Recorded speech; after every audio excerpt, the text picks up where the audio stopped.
លោកស្រីអ្នកនាងកញ្ញាដោយឡែកលោកជំទាវឈីវ៉ាអភិបាលនៃគណៈអភិបាលខេត្តកោះកុង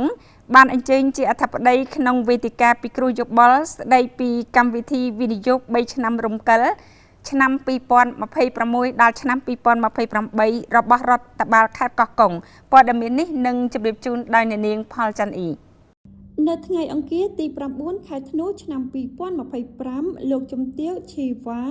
អភិបាលនៃគណៈអភិបាលខេត្តកោះកុងបានអញ្ជើញជាអធិបតីក្នុងវេទិកាពិគ្រោះយោបល់ស្ដីពីកម្មវិធីវិនិយោគ3ឆ្នាំរំកិល2026ដល់2028របស់រដ្ឋបាលខេត្តនិងផ្សព្វផ្សាយអំពីដំណើរការរៀបចំសិក្ខាសាលាសមាហរណកម្មកម្មវិធីវិនិយោគ3ឆ្នាំរំកិល2026ដល់2028នៅថ្នាក់ក្រុងស្រុកនិងឃុំសង្កាត់ដែលត្រូវបានអនុវត្តប្រកបដោយតម្លាភាពសង្កេតភាពនិងជាពិសេសគឺពង្រឹងការអនុវត្តនៅគោលការណ៍ទាំង9និងវប្បធម៌ប្រជាធិបតេយ្យក្នុងដំណើរការប្រព្រឹត្តទៅនៃការរៀបចំនិងកសាងកម្មវិធីវិនិយោគ3ឆ្នាំរំកិលរបស់បណ្ដារដ្ឋបាលថ្នាក់ក្រោមជាតិលោកជំទាវអភិបាលខេត្តបានបញ្ជាក់ថាវេទិកាពិគ្រោះយោបល់នេះធ្វើឡើងក្នុងគោលបំណងពិនិត្យនិងកែសម្រួលសេចក្តីព្រាងកម្មវិធីវិនិយោគ3ឆ្នាំរំកិល2026ដល់2028ពិគ្រោះនិងផ្ដល់យោបល់លើការរៀបចំតារាងនានាក្នុង PIP 2026ដល់2028ពង្រីកកិច្ចសហការគ្នារវាងរដ្ឋបាលខេត្តជាមួយនឹងរដ្ឋបាលក្រុងស្រុកនិងភាគីពាក់ព័ន្ធនានា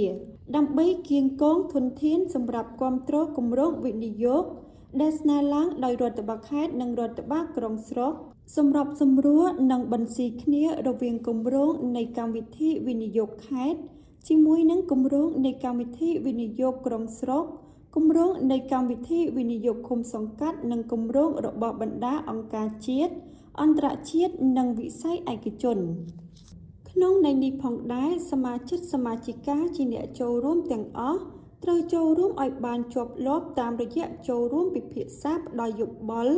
ផ្ដល់ធាតុចូលព្រមទាំងឆ្វេងយល់ពីការរៀបចំផែនការអភិវឌ្ឍនិងកម្មវិធីវិនិយោគ3ឆ្នាំរំកិលប្រចាំឆ្នាំរបស់រដ្ឋបាលថ្នាក់ក្រោមជាតិនីមួយៗ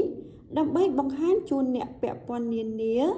ដើម្បីយកមកធ្វើជាឧបករណ៍បម្រើឲ្យកម្មវិធីនយោបាយនានាដូចជាប្រព័ន្ធសុវត្ថិភាពសង្គមការផ្ដល់សេវាសុខភាពនិងការផ្ដល់សេវាសាធារណៈសំណុំពរព្រមទាំងការរៀបចំផែនការអភិវឌ្ឍនិងកម្មវិធីវិនិយោគក្នុងមូលដ្ឋានរបស់អាជ្ញាធរផងដែរអាជ្ញាធរខេត្តនៅតែមានជំនឿជឿជាក់មុតមាំចំពោះចំណាត់ការប្រកបដោយភាពប្រាកដនិយមរបស់រដ្ឋាភិបាលជាពិសេសការអនុវត្តយ៉ាងជោគជ័យនៅគោលនយោបាយនានាសម្ដៅការដោះស្រាយនៅប្រឈមនឹងវិបត្តិសេដ្ឋកិច្ចសកល